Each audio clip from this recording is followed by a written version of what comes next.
بسم اللہ الرحمن الرحیم۔ آج ہمارا حج تربیتی پروگرام کا سبق نمبر 31 ہے۔ عمرے کی تمام تفصیلات بیان کی جا چکی ہیں، تو آج ہم انشاءاللہ حج کے اسباق شروع کریں گے۔ ترتیب یہ ہوگی کہ پہلے ہم تینوں حج علیحدہ علیحدہ بیان کریں گے اور آخری نمبر پہ حج کا مکمل طریقہ بیان کریں گے۔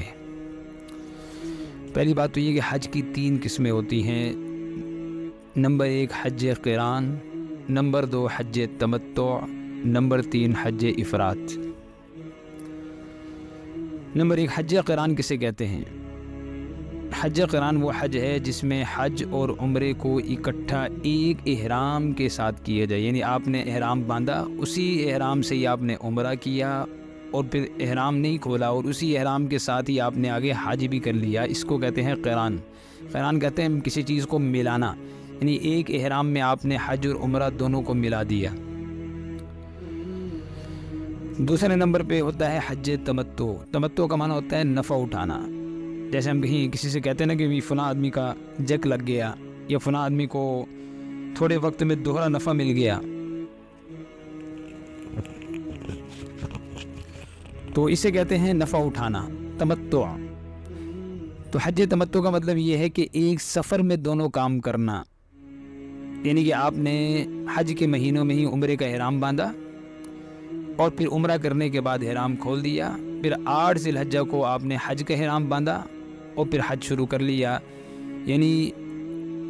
حج اور عمرہ کے دونوں الگ الگ احرام باندھے ہیں، تو اس کو کہتے ہیں حج تمتع۔ تیسرا ہے حج افراد، یعنی وہ حج کے جس میں آپ نے صرف اور صرف حج کا احرام باندھا اور مکہ مکرمہ پہنچ کر آپ نے طواف کیا، طواف قدوم جسے کہتے ہیں، آتے ہی یعنی کہ پہلا طواف، اور پھر احرام کی حالت میں آپ مکہ میں رہے،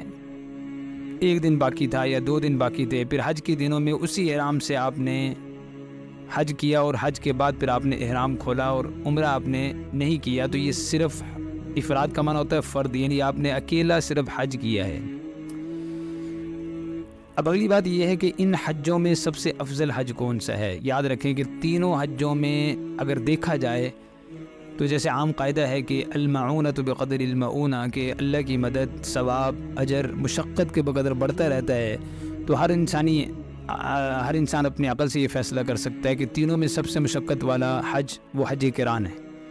کہ جس ایک احرام سے آپ عمرہ بھی کر رہے ہیں اسی احرام سے آپ حج بھی کر رہے ہیں۔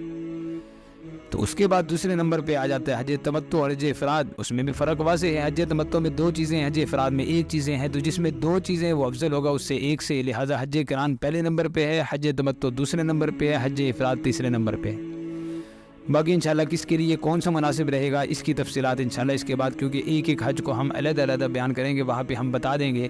کہ حج قران کس کے لیے زیادہ بہتر ہے کہ وہ حج قران کرے اور کس کے لیے زیادہ بہتر ہے کہ وہ حج تمتع کرے۔ اور حج کی یہ تینوں قسمیں قرآن پاک سے الحمدللہ یہ ثابت ہیں، جیسا کہ حج افراد کے بارے میں قرآن میں آتا ہے وَلِلَّهِ عَلَى النَّاسِ حِجُّ الْبَيْتِ مَنِ اسْتَطَاعَ إِلَيْهِ سَبِيلًا، یعنی یہاں صرف حج کا ذکر آیا ہے کہ جو لوگ بیت اللہ تک جا سکتے ہیں ان پر اللہ کی خاطر حج کرنا فرض ہے۔ اور دوسری جگہ اللہ تبارک و تعالیٰ کا ارشاد ہے سورہ بقرہ کے اندر ہی، آیت نمبر 196 کے شروع میں ہے کہ فَمَن تَمَتَّعَ بِالْعُمْرَةِ إِلَى الْحَجِّ فَمَا اسْتَيْسَرَ مِنَ الْهَدْيِ، جو شخص عمرے کو حج کے ساتھ ملا کر کرنے کا فائدہ اٹھانا چاہے تو اس پر قربانی ہے جو اس کو میسر ہو، جسے ہم کہتے ہیں کہ جو بھی حج تمتع کرتا ہے اسے قربانی کرنی پڑتی ہے، جسے دم شکر کہتے ہیں، یعنی کہ شکر کی قربانی ہے یہ۔ اور تیسرا جو حج قران ہے اس کے بارے میں بھی قرآن پاک میں مذکور ہے وَأَتِمُّ الْحَجَّ وَالْعُمْرَةَ لِلَّهِ، اور حج اور عمرے کو اللہ کی خوشنودی کے لیے پورا کرو۔ تو یہ 3 حج ہیں، ان کی اب تفصیل انشاءاللہ علیحدہ علیحدہ، پہلے حج قران کو ہم بیان کریں گے حج کے طریقے تک، بس حج کا طریقہ ہم بیان نہیں کریں گے، پھر حج تمتع ہم بیان کریں گے حج کے طریقے تک، پھر حج افراد، اور پھر حج کا طریقہ سب کا ایک ہی ہے، چاہے وہ حج قران کرنے والا ہے، چاہے وہ حج تمتع کرنے والا ہے، چاہے وہ حج افراد کرنے والا ہے، طریقہ سب کا ایک ہی ہے، تو وہ آخر میں ایک ہی طریقے کا سبق انشاءاللہ پیش کر دیا جائے گا۔